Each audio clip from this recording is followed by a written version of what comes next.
Ай, заперли его. Смотрите, смотрите. Вот он. Как вылезти? Что ты там жестко напанул? Ничего себе где-то ты ставишь. Чё? Сейчас, подождите, смотрите. Как это будет выглядеть? Сейчас.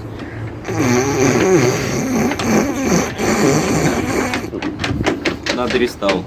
Тут крыса, кстати, хорошая. Что-то горло заболело.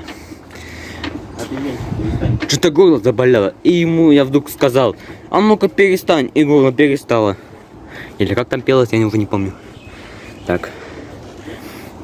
Ну, короче, хорошо. Что-то гланды болят.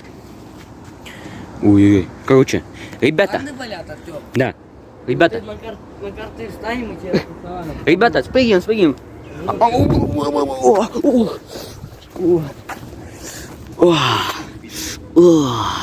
Нога заболела.